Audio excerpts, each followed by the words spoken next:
Craven Bets, your weekly financial advice segment from your friends at Dave Campbell's Texas Football, here with our college football insider and financial advisor, Mike Craven, here on Craven's Corner, because on this corner, we make money. And, I don't know, run back the tape. If you need any proof. You're on a bit of a heater here. On a bit of a heater. Last time I was on, we were 4-1 on the show, 21-10 on Texas Football Today so far on Craven Bet. So we should be charging for this segment. Sure, we need to put like an 800 number, like call in, get your first 5 free. Man, yeah, dude, yeah. What if you became like a professional, like a professional tout? That'd be great. That's really the dream. That's okay. So call this number, 1-900-TCTF live, and we will get that going. All right, 4 picks this week. Where are we starting, Malpal? Let's head over to Fort Worth. TCU taking on West Virginia. The over-under is set at 69. Do you have anything to say about that? That's really nice. It is nice. Real nice. And you're taking the over here. And I think rightfully so. I'm taking the over. Earlier Baylor, West Virginia played in West Virginia. That one got up to 83 points. That was a 43-40 final in regulation. This TCU offense is more high-powered, more fast-paced than that Baylor one. I think the defense can give up more points as well. West Virginia is really good at home. I feel like this line represents the totality of West Virginia, but when they've been at home, they've scored a decent amount of points. When they've been on the road, that offense has gotten shut down. So I think they score some points this week, even though I feel like TCU wins this one pretty comfortably. Give me, like a 40-35, 45-38 type final. So West Virginia's offensive performance in Lubbock last week doesn't spook you? It doesn't spook me out just because they've had good offensive performances at home. Mm-hmm. They played bad on the road against Texas, bounced back and scored 43 at home against Baylor. I expect to see the home team West Virginia offense more than the road one we've seen. Feels right to me. What's next, Malpal? Let's go to Houston. Houston's playing South Florida this weekend. The over-under set at 61. Should be a bloodbath. And Houston's the favorite here, so I presume this means that you don't like much of South Florida's offense. Yeah, South Florida offense, if you get into the analytics, not an explosive offense, not a good passing offense. And if you're going to score on Houston, it's going to be against their secondary. Their front seven's still pretty good. Derek Parrish is out. They've been good against the run. They held Navy pretty well last week. So a good front seven. Donovan Newton at linebacker is excellent. So I don't think Clayton Tune throws 5 touchdowns every single week.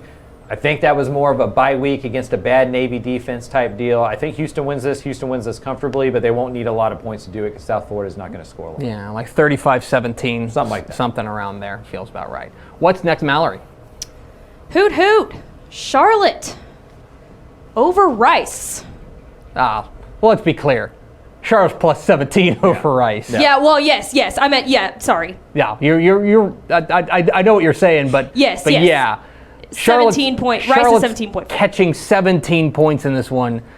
This has got to be the biggest Rice spread in, against an FBS opponent in years. I actually was trying to do the research earlier and ran out of time. That's how far back I had tried to go to where they're beating FBS opponents by 17 plus. Charlotte just lost to FIU. Yeah. So we can all agree here that Charlotte's really bad at football. But Rice doesn't play a style of football that leads to blowouts. They're not going to go score 45 against most teams. They're going to play defense. They're going to run the ball. They're going to play ball control. It's like a python, like a boa constrictor. They're just going to tighten it up against Charlotte. I think they win this one. They win this comfortably, but I don't think it's one of those that gets to be a 21, 24 point spread. They just don't have, to me, they just don't have the style that lends themselves to blowouts. I don't know, they're certainly not a service academy, but in the same way that Army doesn't go and blow out FBS teams. Right. They're just when they win comfortably, they win 34 to 20, And they're never favored like this. So yes. How does the locker room react to that? Do they play up or down to their competition? They're usually the underdogs. They usually have the chips on the shoulder. Now they have some expectations. They're 4-3. If they win this game, they're 5-3 and 1 game away from a bowl bid for the first time since 2014. So will Rice play tight? Will they turn the ball over a little bit? Again, I think the Owls win. I think they get to 5-3, but expecting them to win by 18, 19, 20 points seems like a lot. 3 scores is a lot. All right, what's the last one, Mallory? Let's round it out in Dallas. SMU over Tulsa.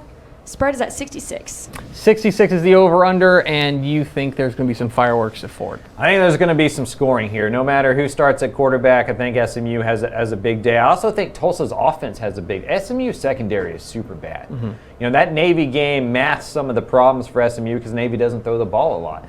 SMU's lost 4 out of their last 5 games. They've given up a lot of points. The secondary's not very good. However, the offense is going to score points. They're going to be fast-paced. I think they're second or third in the nation in terms of amount of time taken off on the time clock before playing. So they're going to play fast.